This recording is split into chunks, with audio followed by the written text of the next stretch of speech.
folks, Monday, we were in Virginia Beach with several candidates who are running for the Virginia House with one of our Get Out to Vote events, opportunity for people to learn more about the candidates. And one of those candidates was Michael Feggans. He served in the military, raised by a teacher. And so just so you understand the games that people play, I mean, here's somebody who literally put the uniform on to fight on behalf of this country. And his Republican opponent, Karen Greenlaw. Let me show you this despicable ad that she put out, attacking him, lying about his record, but then also darkening the video as well. All right, y'all play it. Michael Feggans is endorsed by radicals who want to defund our police and release murderers and rapists from prison. Feggans even implied cops are worse than terrorists. Karen Greenhall is endorsed by Virginia law enforcement. I know nothing's more important than keeping our community safe. As your delegate, I supported pay raises for law enforcement and voted for legislation to put violent criminals behind bars. I'm Karen Greenhall, candidate for delegate, and my campaign sponsored this ad. First of all, who is the shameful brother in her spot, standing there? Now, I want y'all to go back to this here, because I'm going to show y'all what happens when these people put these kind of ads out, and I'm going to show y'all how they lie, okay? So go ahead and play it, and then I'm going to tell you to freeze it, okay? Go ahead. Michael Feggans is endorsed by radicals who want to defund our police and release murderers. Stop right there. Okay, so here's the first thing.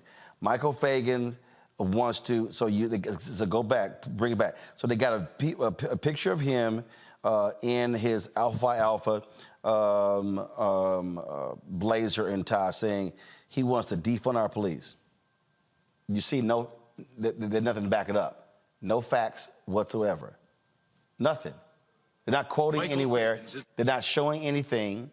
They're not citing any source. Then they go to the next one. Go ahead. Endorsed by radicals who want to defund our police and release murderers and rapists. Stop right there. Okay, he wants to release murderers and rapists. So you see somebody in a hoodie. Okay, here's the deal again. No citation, no nothing. Oh, the black man wants to see him release murderers and rapists. Okay, then this is the one that's hilarious. Go to the next one. Feggans even implied cops are worse than terrorists. Stop right there. Oh, Feggans has implied that cops are worse than terrorists, and you see they use an image of a black female cop. This is the trash, Matt Manning, that we often see by these Republican candidates, and they can't back it up, but people wonder. These are the scare tactics to scare white voters, saying, don't vote for the black boogeyman. From the same people who are the first one to beat the drum about somebody being a veteran or, doing their service for the country, right? I mean, it's because he's a black man. And when it's advantageous for their position for him to be black and the boogeyman, he's the black boogeyman. When it's advantageous for him to be a veteran and a hero, then he's a veteran and a hero. And that kind of cognitive dissonance is exactly what you see across the political spectrum, but particularly from Republicans and particularly as it relates to black people. And I think it's shameful because they know there's no accountability for it. That's really the biggest issue here. Both sides of the aisle play political games. We'd be dishonest if we didn't say that. But what I find in situations like this is that nobody's ever going to call them out on it.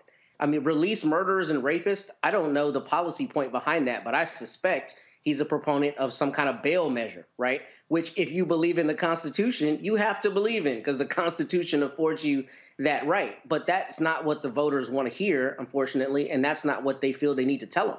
Instead, you put a black man on the screen and you put in big, bold font, release murderers and rapists, and it becomes, I don't want to vote for that guy because he's, lawless. He's for lawlessness despite having fought for the country. So that kind of cognitive dissonance and dishonesty has absolutely no accountability. Nothing happens for doing that, and that's why you see it there. And in places like here in Texas, some of the political ads I've seen are insane, and they're among the same kind of vitriol and a lot of the same xenophobic vitriol, for instance, with immigrants. Dan Patrick and others have had some ads that painted like every person who is an immigrant is inherently lawless and And for a the folks who criminal. don't know, Dan Patrick is Lieutenant Governor of Texas. Go ahead.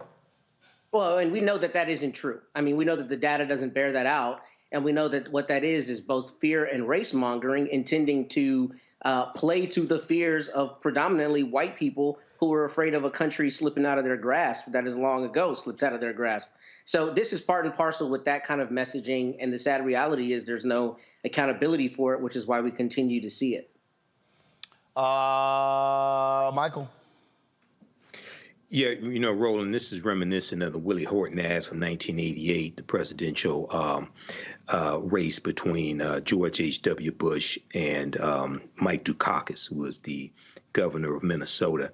And the reason why Republicans keep doing things like this and playing this old playbook, playing this old game from their playbook and prey on the fears of especially white suburbanites is because oftentimes it works. We saw it work when Senator Ron Johnson ran re-election against Lieutenant Governor Mandela Barnes in Wisconsin, and they darkened, if I remember correctly, in the campaign ad that was for Senator Ron Johnson, they had a darkened picture of Lieutenant Governor Mandela Barnes. They talk about defund the police, which is why when that phrase first came out, I understand the sentiment, but I said, as somebody has a background in marketing, that's one of the dumbest ass slogans I've ever heard. It's going to come back to bite you in the behind. And it has time after time after time.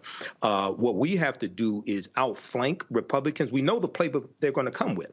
We need to outflank them and talk about how, yes, you're for upholding law, but you're also for being fair. You're also for taking a holistic approach to policing. And hopefully Michael Feggans comes back and hits hard with facts and evidence, because it appears that they're manufacturing a lot of things against him. Yep, of course. To prey on the fears of white people as well, who will most likely be oppressed by the Republican candidate if he wins. Indeed. Speaking of the Republicans, looks like in the House they've decided, or guess they're going to move forward with Jim Jordan as their speaker designee. Let's see if we get to 18 votes. It did not take long for House Democratic Minority Leader Hakeem Jeffries to rip into this. Jim Jordan is literally one of the most pathetic individuals